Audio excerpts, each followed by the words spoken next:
এই যে চেয়ারটা আপনি দেখছেন, যেই চেয়ারে আমি এখানে বসছি আপনার সামনে মাননীয় স্পিকার, এই চেয়ারটি খুব কঠিন একটি চেয়ার মাননীয় স্পিকার। এই চেয়ারটি দেখলে মনে হয় বসতে খুব আরাম, আসলে মাননীয় স্পিকার মোটেও আরামের না।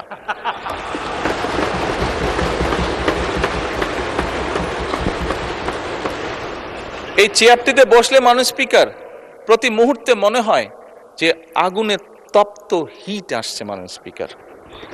হাসার কিছু নেই, আমি যা ফিল করি আমি আপনাদেরকে তাই বলছি, মাননীয় স্পিকার এই চেয়ারের থেকে উঠে দাঁড়িয়ে আপনার সামনে বক্তব্যে আমি হয়তো অনেক পপুলার কথা বলতে পারতাম, যেটাতে আরো অনেক বেশি তালি হতো মাননীয় স্পিকার। কিন্তু এই চেয়ার আমাকে বলে যে আমি সবসময় পপুলার কথা বলতে পারি না, আমাকে সেটাই বলতে হবে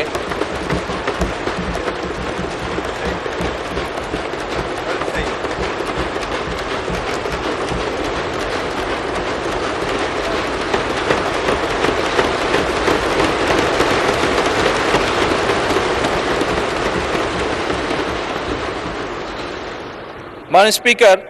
একজন রাজনীতিবিদ হিসাবে আমারও তো ইচ্ছা করে পপুলার কথা বলতে, যাতে জোরে জোরে তালি পায়, কিন্তু এই চেয়ার প্রতি মুহূর্তে আমাকে স্মরণ করে দেয়, no, you have to take the right decision, not the popular decision.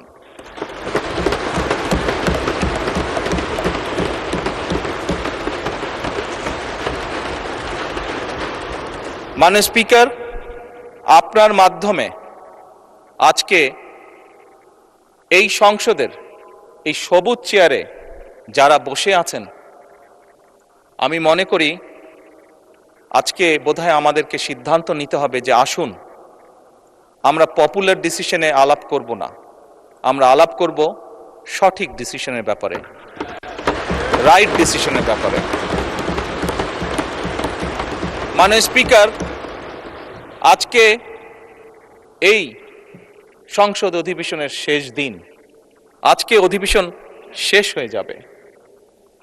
আমার সংসদ নেতা হিসেবে আমার দলের সদস্যদের কাছে, বিরোধী দলীয় বন্ধুদের কাছে, সহকর্মীদের কাছে, সদস্যদের কাছে আমার অনুরোধ থাকবে যে আসুন আগামী অধিবেশন যেটি শুরু হবে সেখানে আমরা আলোচনা করব আমরা কত দ্রুত দেশে বিদ্যুতের সমস্যার সমাধান করতে পারি।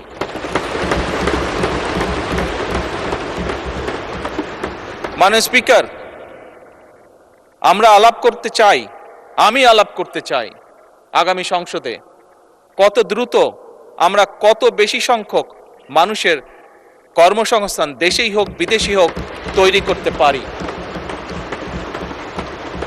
মাননীয় স্পিকার, এই সংসদে দাঁড়িয়ে আমি আলাপ করতে চাই যে আমাদের শিক্ষা প্রতিষ্ঠান, আমাদের হাসপাতালগুলোতে কত দ্রুত শিক্ষা এবং চিকিৎসা সুবিধা আমরা পৌঁছে দিতে পারি।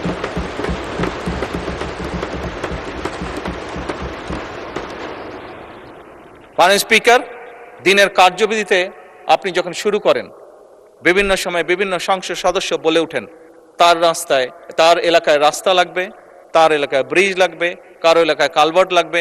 স্বয়ং বিরোধী দলীয় নেতা ওনার এলাকার সমস্যার কথা বলেছেন। মাননীয় স্পিকার, আমরা যদি দেশের পরিস্থিতি স্থিতিশীল রাখতে না পারি, দেশে আমরা যদি অর্থনৈতিকভাবে শক্তিশালী করতে না পারি, মাননীয় স্পিকার, বর্তমান প্রেক্ষাপটে যেখানে 30 লক্ষ কোটি টাকার ঋণ নিয়ে এই সংসদ দেশ পরিচালনা শুরু করেছে, সেই দেশকে আমরা এগিয়ে নিতে পারবো না। আমরা যদি একটি স্টেবল গভর্নমেন্ট রাখি, আমরা যদি একটি স্টেবল পার্লামেন্ট এনশিওর করতে না পারি, মাননীয় স্পিকার, আমরা কোনোভাবেই এই দেশকে সামনে নিয়ে যেতে পারবো না। মাননীয় স্পিকার, এই দেশকে যদি সামনে নিতে হয় তাহলে অবশ্যই আমাদের উভয় পক্ষকে একসাথে কাজ করতে হবে। হ্যাঁ, বাংলাদেশে আইটি শিল্পের বিকাশ কিভাবে হবে এ ব্যাপারে হয়তো আমাদের মধ্যে ডিবেট হতে পারে, এ ব্যাপারে আমাদের মধ্যে দ্বিমত থাকতে পারে, কিন্তু বাংলাদেশের আইটি শিল্পের বহিঃপ্রকাশ হতে হবে, এ ব্যাপারে আমাদের মধ্যে নিশ্চয়ই কোনো ডিবেট নেই। মাননীয় স্পিকার, সেজন্যই আসুন আজকে আমরা সিদ্ধান্ত গ্রহণ করি যে আমাদের আলোচনার বিষয়বস্তু হবে এই দেশের মানুষের ভাগ্যের পরিবর্তন। আমাদের আলোচনার বিষয়বস্তু হবে আমাদের আলোচনার স্পিকার আমাদের আলোচনার বিষয়বস্তু হবে যে আমরা অন্য দেশের উদাহরণ দেব না, বরং আমাদের দেশকে আমরা সামনে এগিয়ে নিয়ে যাব। স্পিকার 1971 সালে এই দেশ যখন স্বাধীন হয়েছে, এই মুহূর্তে আমরা বিভিন্ন বিবেচনায় আমাদের দেশকে যদি স্ট্যান্ডার্ডে ধরি, আমাদের মতন অনেকগুলো দেশ ছিল যারা হয়তো 1972-73 সালে স্বাধীন হয়েছে, তারা আমাদের থেকে এগিয়ে গিয়েছে। স্পিকার আমরা পারিনি কেন? বিকজ বিভিন্নভাবে এই দেশকে, একটু আগেই যেটা বলেছি স্পিকার, বাধাগ্রস্ত করা হয়েছে গণতন্ত্রকে। স্পিকার গণতন্ত্র বাধাগ্রস্ত যদি হয়, গণতন্ত্র প্রতিবার বাধাগ্রস্ত হলে অর্থনীতি, শিক্ষা, স্বাস্থ্য সবকিছু বাধাগ্রস্ত হবে। কাজেই মাননীয় স্পিকার, আপনার মাধ্যমে আমি বিরোধী দলীয় সহকর্মীদের কাছে আহ্বান জানাতে চাই, আসুন আমরা ডিবেট করব, আমরা বিতর্ক করব, আমরা আলাপ করব, আমরা আলোচনা করব, আমরা বসবো, কথা বলবো, কিন্তু কোনোভাবেই এই সংসদকে ব্যর্থ হতে দেওয়া যাবে না।